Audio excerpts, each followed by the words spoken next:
બોલીએ અંબે માત કી જય, બોલે ચામુંડા માત કી જય, બોલીએ શ્રી મોગલ માત કી જય, લોકની જય।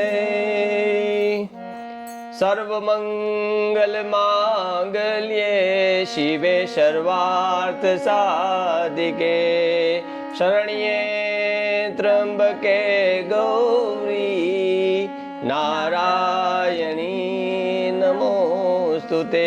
યા દેવી સર્વભૂતેષુ શક્તિરૂપેણ સંસ્થિતા। નમસ્તસ્યે નમસ્તસ્યે નમસ્તસ્યે નમો નમઃ। માતાજીના દુઆથી આપણે શરૂઆત કરીએ।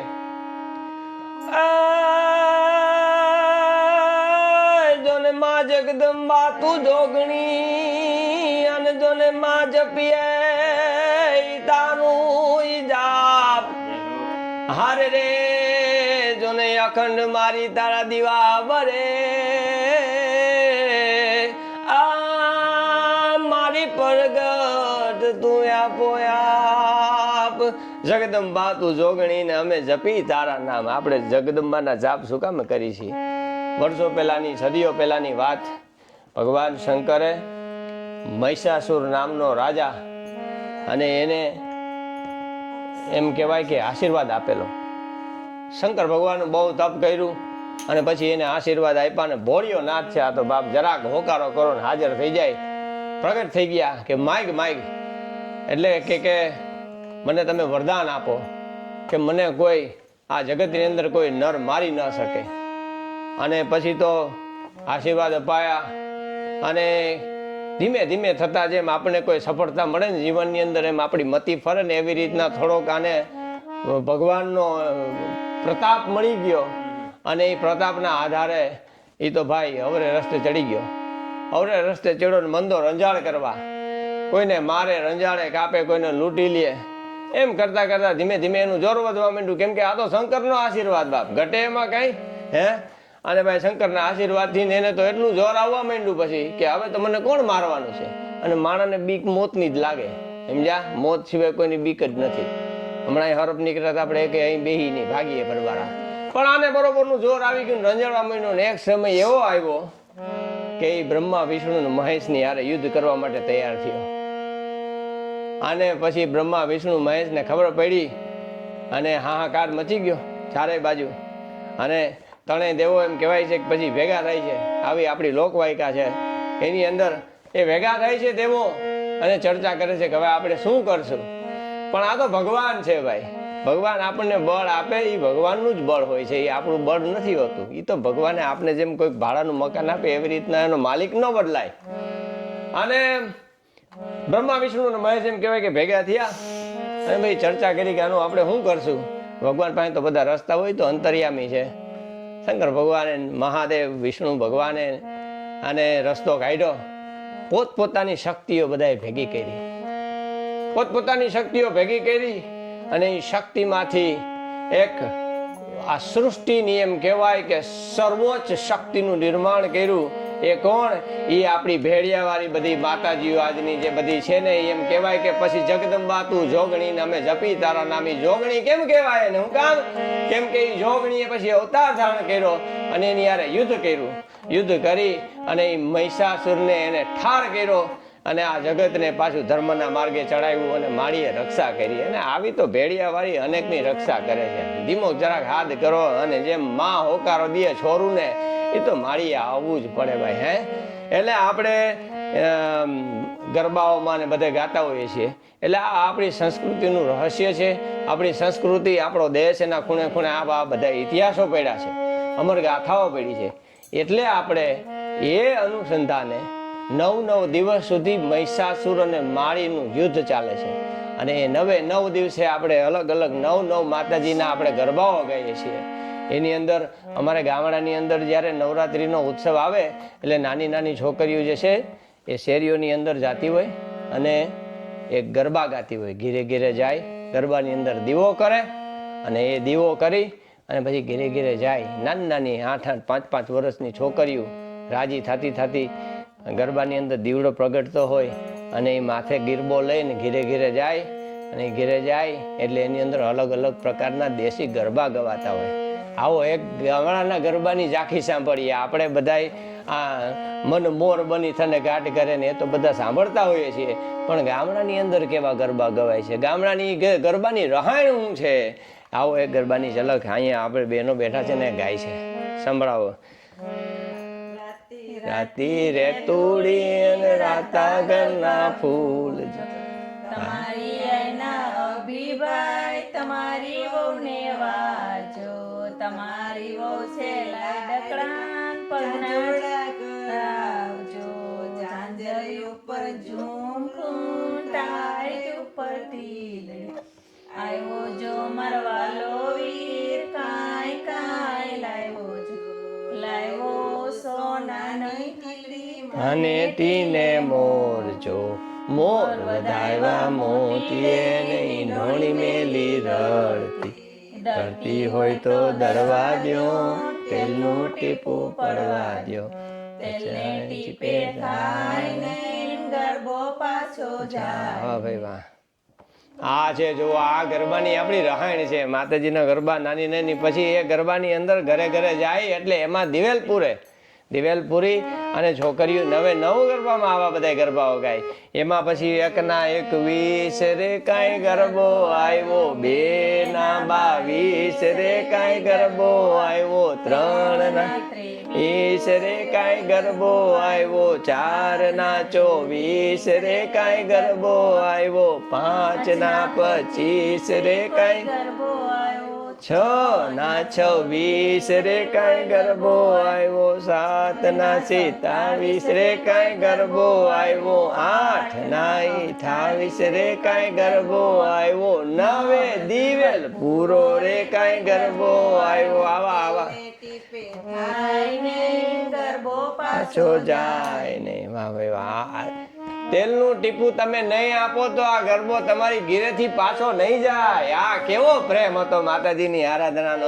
અને આપણે એમાંય માતાજીને પછી બોલાવતા હોય જ્યારે આપણા ગરબી ચોક, અમારા ગામડાની અંદર ગરબી ચોક કહેવાય. એ ચોકનું નામ પડી ગયું હોય કે ગરબી ચોક. દરેક ગામડામાં જેમ ચોરો હોય ને એમ ગરબી ચોક હોય. આટલું આપણી પુરાની સંસ્કૃતિ અને એની અંદર ભણાયેલા છીએ આપણે, અને એની અંદર પછી ગવાતા હોય. અને અમારે કલાકારનું બહુ સરસ ગાયેલું છે. હે કોઈ mateલ જઈને મનાવે મારી માણી રે, એ ચામુંડા રમવાને આવે.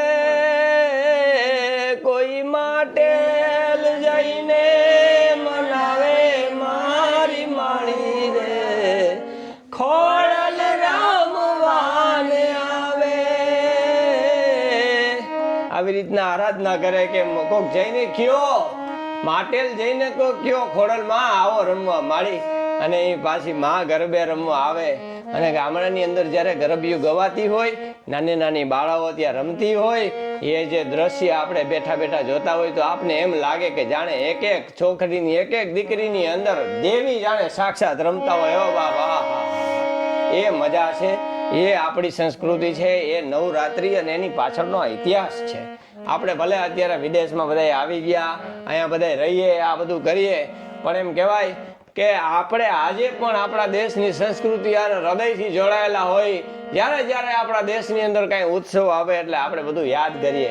પણ આવી રહાણ આપણે જડે ક્યાંથી આયા? એટલે જ આપણા બધાના બહુ ભાવથી આપણે બધાને બહુ ધ્યાનમાં રાખી, આપણા પ્રેમ ભાવને જોઈ અને આપણા લોક લાડીલા જો કલાકાર અહીંયા ફોટો છે ને આપણા હેમંતભાઈ જોશી, હું બાપી ગાય છે. ભાઈ હું એના કંઠમાં માં સરસ્વતી બેઠા છે. સુરાવલીનો બાદશાહ, ક્લાસિકલ ભજનનો બાદશાહ, ગરબાનો બાદશાહ, લોકગીતોનો બાદશાહ, લગ્ન ગીતોનો બાદશાહ. હવે મારો વાલીડો હમણાં આવજો પાછા બધા. હું કહું છું તમને અહીંથી ને, હા ભૂલી ન જાતા પાછા. અને કઈ જાજી ટિકિટ બિકિટ નથી. અને જો ખાવા પીવાનું ને ત્યાં બધું રોટલા પાણી બધું રાખ્યું છે. તમારે અહીંયા ક્યાંથી ને હોય ભાઈ, હોય કઈ હે? કઈ ગામને તળફેટે આપણે લુખું ગાજર મળે તો ખર ખાઈ જાય ને આપણે ભૂખ લાગે તો.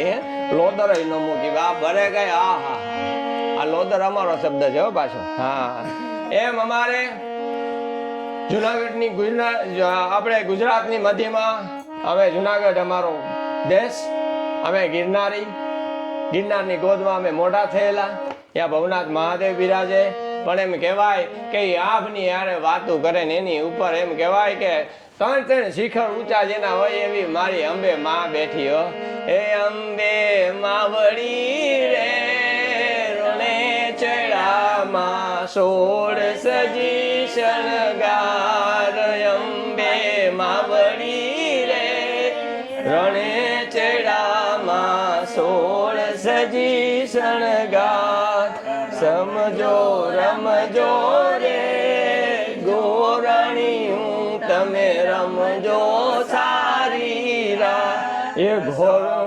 મણનું હારે સુતરનું માય ધમણની કુલેર આમણનું રે સુખલનું માય ધમણની કુલેર જમજો રે ગોરાણીયું તમે જમજો રાત એવી રીતના માતાજીના અલગ અલગ આપણે આરાધના કરતા હોય જેની અંદર માતાજીએ જે દિનચર્યા કરી હોય માતાજીના જે પરચાઓ હોય ભેડિયાવાળી માતાજી આજે ક્યાં નથી અરે બાપ ભારતની સીમા તો હું પણ ઓલા આપણે રાજભા ગઢવી યાદ કરે છે ને ભારતને બાદ કરીને પાકિસ્તાનની બોર્ડરમાં આપણું છોકરું છે ને ન્યાય આપણી માં બેઠી જો એના બાપની કોઈની તાકાત નથી કે એ માતાજીના શિખરને કોઈ અડી શકે કે એનો ભગવો હલાવી શકે આજે પણ એની ધજા એમને ફરક ફરે હો ભાઈ હા એટલે આવી રીતના માતાજીના ગરબાઓ ગવાતા હોય છે આ નવરાત્રીનો ઉત્સવ છે પ્રેમનો ઉત્સવ છે કરુણાનો ઉત્સવ છે ભગવાનને આપણા ઉપર કૃપા આવી હો મહિષાસુરને હરાવવા માટેની કઈ એને બીક નહોતી કે આ મહિષાસુર અમને જીતી જાય અને અમારું સિંહાસન વહી જાય ભગવાનને કોણ હરાવી શકે આ તો એમ કહેવાય કે ભગવાને આપણા ઉપર કૃપા કરી અને માતાજીને પ્રગટ કર્યા એટલે જ આપણે આજે આપણી માં છે હાજરા હાજર છે હો બાપ એટલે આવો નવરાત્રીના નવલા ઉત્સવે આપણા શ્રી હેમંતભાઈ જોશી અહીંયા પધારી રહ્યા છે સાથે આપણે ભાઈ છે ભગીરથભાઈ એટલે કોણ ખબર છે ભગીરથભાઈ આપણે બોલીવુડમાં સિતાર વાદક ભગીરથભાઈ એટલે એકદમ પ્રખ્યાત અને એની આંગળીઓ આમ ફરતી હોય ને તો આમ થણકટ આમ તમને આંગળીઓના ટેરવા ન દેખાય વગાડતા હોય તે હો સુરાવલી દેખાય ખાલી આમ તમે જુઓ તો એમ લાગે કે આને કેમ 15-20 આંગળીઓ હોય ઓહો એના સુરમાં એમાંથી સુર નીકળે ને એમાંય પાછો અમારે હેમંતભાઈના કંઠમાંથી સુર નીકળે અને સાથે આખું ઓર્કેસ્ટ્રા હોય કઈ અહીંયા સિડનીમાં આવું હોય આપણે પણ છે જો હા આવો બધા લાઈવ હો બધા ગરબા રમવા માટે બધા પધારજો હા જય હો બોલ શ્રી ખોડલ માત કી જય હેલો રેડી હવે